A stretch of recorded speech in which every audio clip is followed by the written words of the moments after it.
would have seen in my crafting vlog that I caked up 3 skeins of yarn, which is here. I am going to be using these all in the same project. I want to make some sort of granny triangle scarf. So I've printed this one off.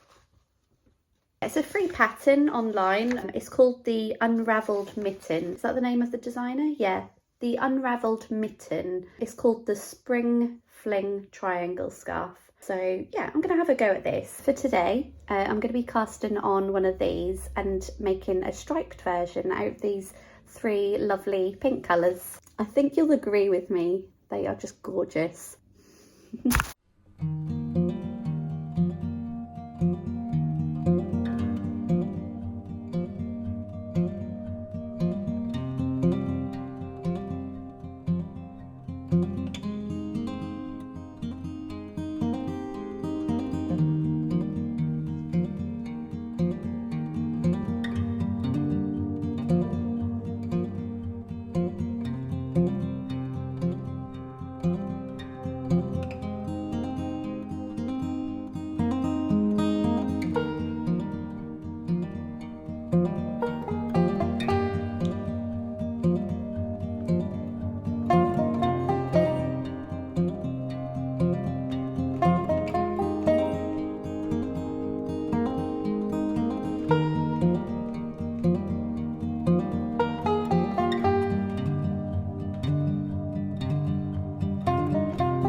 Okay, so now it comes to the pockets. It says in the pattern to pin the pockets either side of the cardigan in a certain orientation. However, it then says sew in place along both sides and bottom using your preferred method, then fasten off and weave in the ends. So does it mean these ends? I mean, I'd rather do them now. I think that's what it means. Ah, hang on, I skipped a bit. It does say fasten off, weave in the ends. Okay, so I will do that tedious job right now.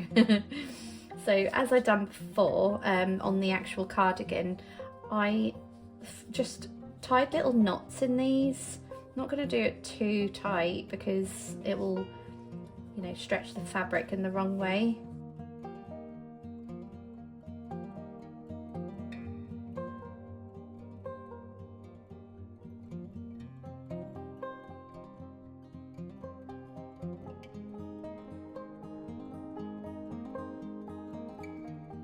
Right, so now I've got those all tied, I'll just weave in everything. Tedious. I think I worked out that there was a better way to do this, but you know, by the time I'd worked that out, I'd practically finished it. So that's a bit pointless really, but if I was to make it again, I'd know exactly what to do to make my life a little bit easier. Just weaving them in any old how, I guess.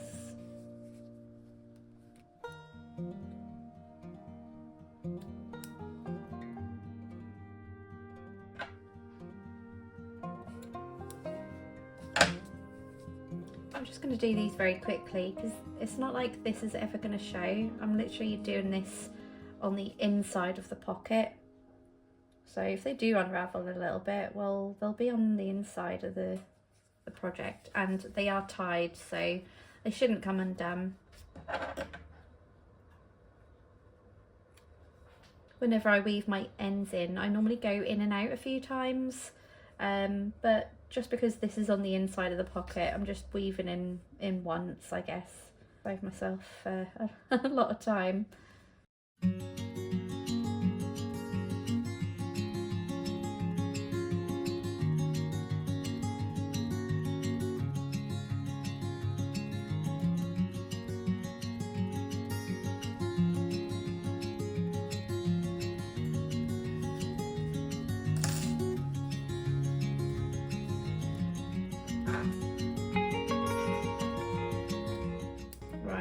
going to leave this bit, that's the long tail, to, you know, actually sew in everything. So now this side, you don't want to see this. I'll just show you when it's done. And I've done 2. Okay, so now I need to measure to see where they go. It gives me instructions here. Pin pockets to both sides of the cardigan, 2 inch in from the collar and 3 inch up from the bottom edge. So I'm going to do one at a time. Okay, so this is one corner. Yeah, I did put a little handmade by SR Designs on there. I thought that just gave it a cute little personal touch. And it does match because this is pink, or like a rose gold sort of colour. So anyway, I'm going to measure. So I need to be 3 inches up from the bottom edge. Seems quite high to me. Maybe not. And then 2 inches in from the collar. Okay, so if we go along here. Perfect. Okay, so it needs to be there. Okay, so at least I know the corner needs to go here.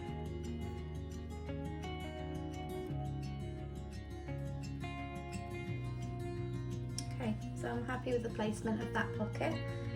I will go and just do the other side just to get it all measured and in place. And then I can just sew them then.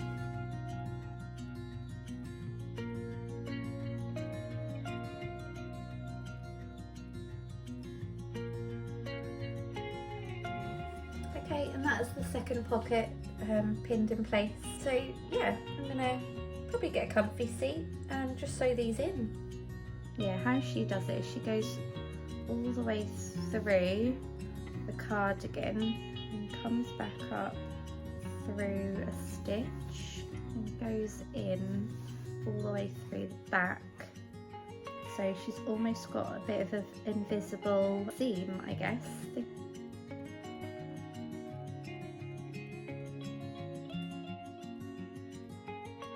That's on quite nicely. I just need to go in and do the other side.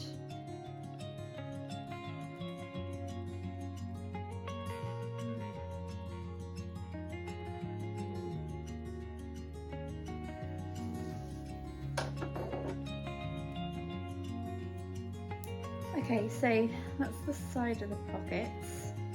I feel this is curling up a bit. Oh, I don't know. Yeah, I feel like it's curling up a bit, like it's coming out. That'll even out, I'm sure. Alright, so I need some more of this.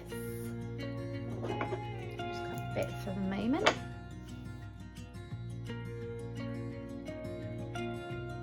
Okay, once I've done my first stitch, I am going to just simply knot this at the back, so I know this is doubly secured. I'll pull it through this way, I think.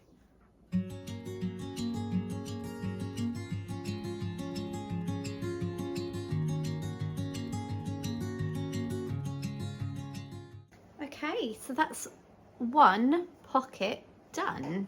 I don't know how well you can see that because it kind of blends in. You can see it like puffs out a little bit here, but yeah, that's one pocket done.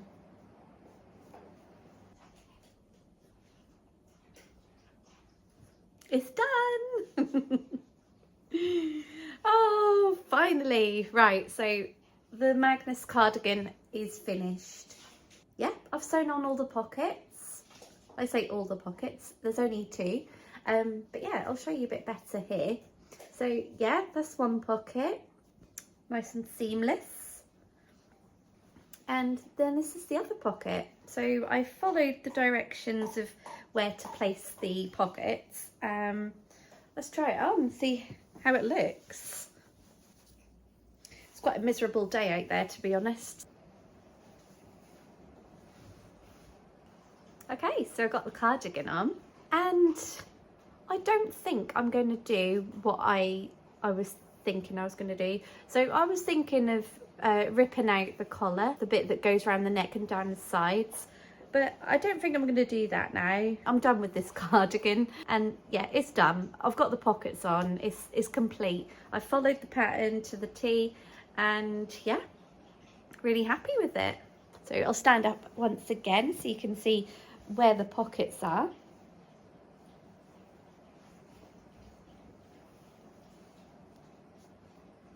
Yeah, sorry about the lighting, it's not very good today. Really dull and miserable, if I'm honest, outside. So yeah, I have completed the Magnus cardigan, and as I said before, I did have 2 400-gram balls of this. I used a whole one of these and then a little bit from this one. I haven't weighed it yet, so that's my next job. And then, so the black balls of yarn, let me just get them out. So yeah, 2 of the 400-gram balls. One was fully, you know, gone into the cardigan, and then only a little bit of one. And then, okay, so I haven't used that. I've got some scraps here left over. I don't know, I might have just put them to a side and been like, oh, I'll just start another fresh brand new ball. I will take these and deduct it from the weight. So there's 3 ball bands here, but I know that I've got this ball and then these scraps, which I should take off. Yeah, let's just do the math and weigh. Hang on a second. Okay, so I've got 312 grams left of this 400-gram ball.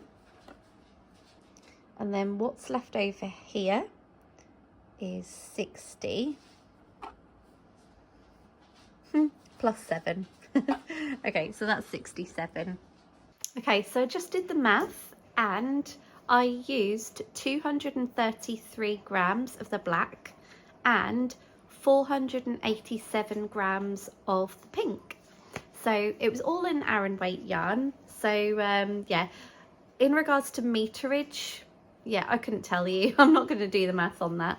I can weigh it, that's about it. But yeah, I'm really happy with this. But yeah, really happy with that. The only thing, as I said before, was, you know, these bits curling up, but it's not the end of the world. I've finished it, and that's all that matters.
Halloween, Halloween.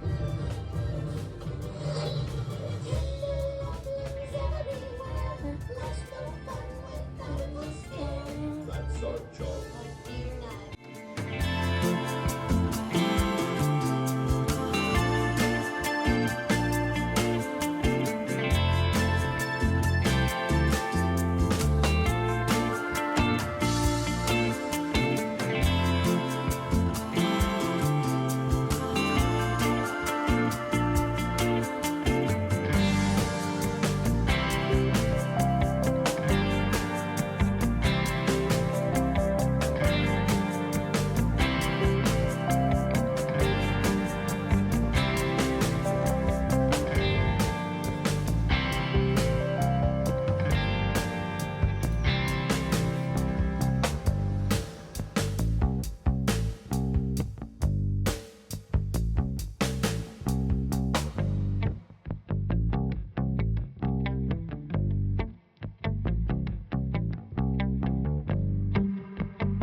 Okay, so I'm basically using up all my yarn now.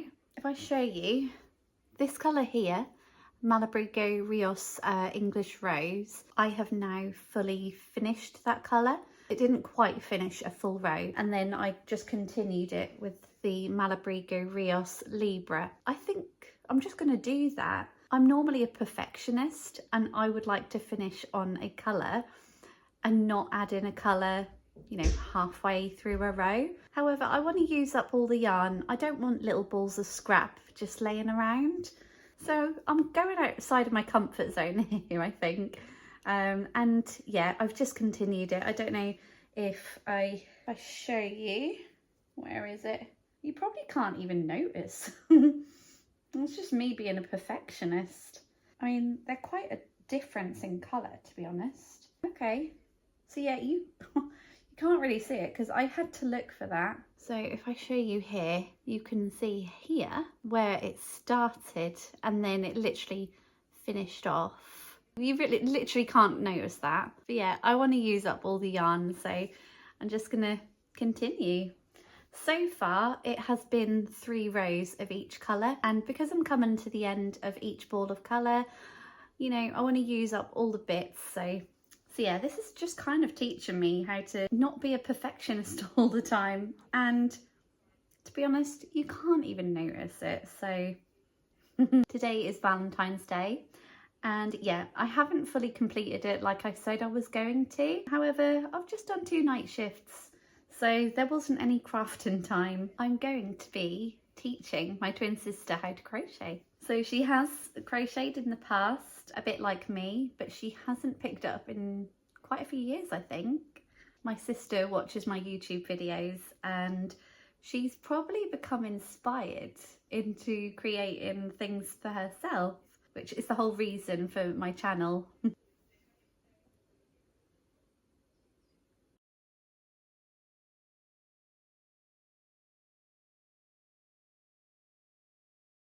Sorry, I was distracted by some great tits out the window. Squirrel! Anyway, what was I saying? I was just talking about this, weren't I? Yeah, I just need to learn how to not be such a perfectionist, because sometimes you don't even notice that one row isn't completely the same.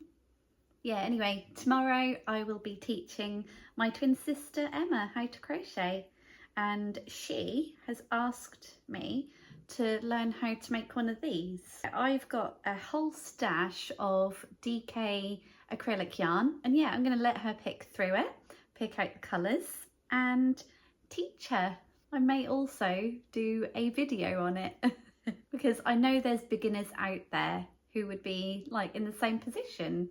You know, you might be a beginner and watch my channel. Let me know in the comments if you're a beginner or if you're a knitter and would like to crochet, because I know I watch a lot of knitting podcasts and would like to be inspired to knit, you know, certain projects. In fact, I am watching a podcast by the crochet, so the crochet knitting podcast, and she is going through some knitted raglan sweaters and she's rating them from sort of beginner friendly and that sort of thing. One she has just mentioned is the Monday sweater by Petite Knits, which she says is more size inclusive, because the one she's just spoken about, which is the no frills sweater, isn't so size inclusive. Now, I know a lot of knitters out there are quite conscious of that, you know, supporting designers who are size inclusive, which, you know, I fully support. Everyone should be able to knit their size. Yeah. I have just finished watching a tutorial on how to knit quite a basic sweater, and I think it's Aran weight yarn that they use, and it just looks very simple. There's some techniques in there that obviously are completely new to me, like German short rows. Now, if you're a knitter, you might have heard of that. You might have done it yourself. But yeah, that's completely new to me as a beginner knitter. This particular jumper, it was very basic, very seamless, which was great. And it started from the yoke and it went down. It used German short row increases. Yeah, just increases down the yoke. And then you split for the sleeves. You knit the body. You did the ribbing. And then you picked up for the sleeves again. And yeah, just the whole process, just watching it, I thought to myself, yeah, I could do that. She made it look very simple. I can't remember the name of the video. If I remember, I will put it down below if you're a crocheter and want to learn to knit like me. So in a month's time, I will be going to the East Anglian Yarn Festival, and I am very tempted to buy a sweater's quantity of really nice hand-dyed yarn. So I might go through a list of knitting patterns and choose a particular garment that I would like to create. Yeah, something quite basic at the moment. As I've mentioned before in one of my other videos, I would like to make like a navy simple sweater really, and knitting I believe doesn't require as much yarn as crochet. Yeah, you don't have to buy as many skeins for knitting as you would for a crochet jumper, for example. Yeah, we'll see. And because I'm a beginner knitter, I probably won't do colour work first. I will practice and make just a simple one colour sweater and go from there. Crochet has always come easy to me rather than knitting, because you've got one hook and literally one loop to worry about, whereas knitting, you've got two needles and you've got several like loops on your needles. If you drop this in crochet, just start again. If you do it in knitting, you've kind of got to pick up those dropped loops, and I'm not there yet. So yeah, I have got my notebook here, and I was planning on watching this podcast by the Crochet and Knitting podcast and maybe write down some knitting patterns that I would like to make. And because I've already got a list of things that I want to make, I also want to write down particular yarns that I would like to buy, so that I'm buying with projects in mind, which I don't always do. I do need to get better with my yarn purchases. I've said this before. However, because I tend to buy similar colours, I can just put them together like I have with this triangle scarf. You know, these were 3 different skeins, but they've gone really nicely in this one project.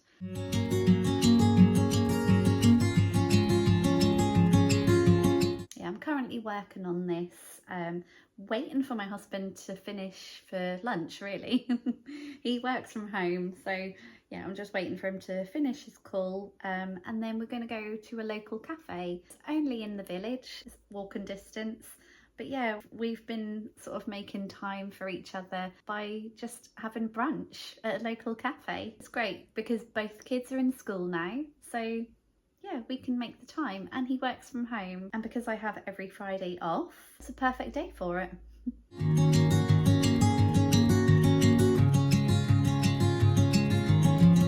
This ball is getting smaller and smaller. Teeny tiny.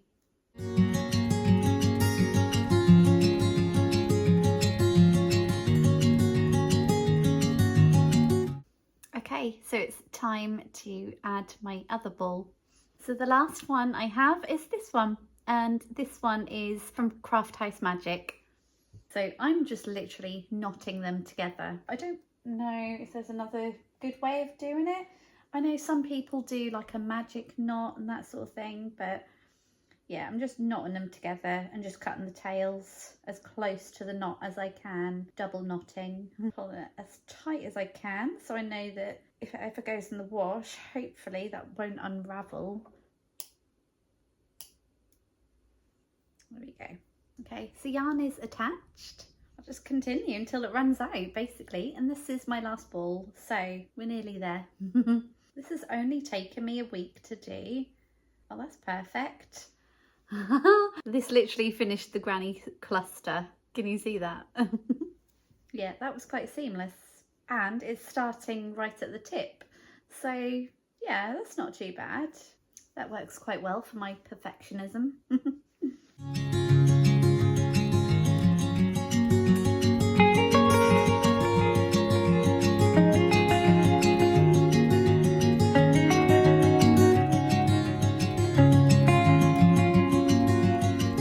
I just love these colours. I know I keep saying it, but I really, really love these colours together.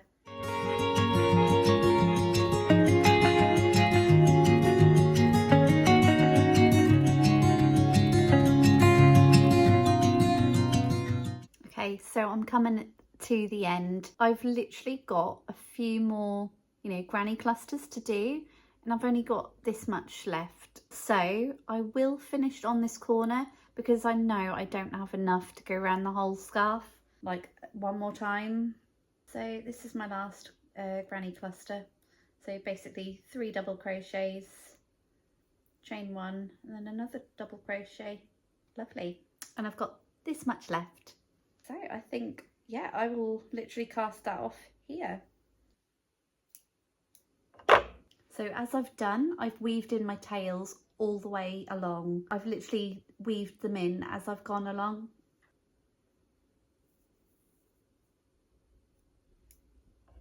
Okay, so 3 100-gram balls of merino wool was used. I've got this much left, which I will keep as scraps. This is the finished scarf. So let's try it on. Oh my god, it's gorgeous. So yeah, these tails are really nice and long, so they're long enough that you can tuck under. It's got a lovely drape, really, really nice. Yeah, absolutely love that. And I don't really think you can notice how, I've just carried it on, It's not quite 3 rows as I've done in the actual pattern. Yeah, I don't think you can notice at all, especially when you're wearing it like this. No one's gonna know. They'll never know. I almost want to make another one in a different colour. I did, when I was choosing my yarn, pick out some blue colours that I think would look really nice in this sort of project as well. I have just made this, so, I want to make something different now. But yeah, maybe one day. Not anytime soon, maybe. This was really quick to make. It only took me a week, not even that. All ready for Valentine's Day. Bonus is, this can be used as a shawl. I can see me wearing this on maybe like a summer's evening. Yeah. And the squish is unreal. It's so, so soft.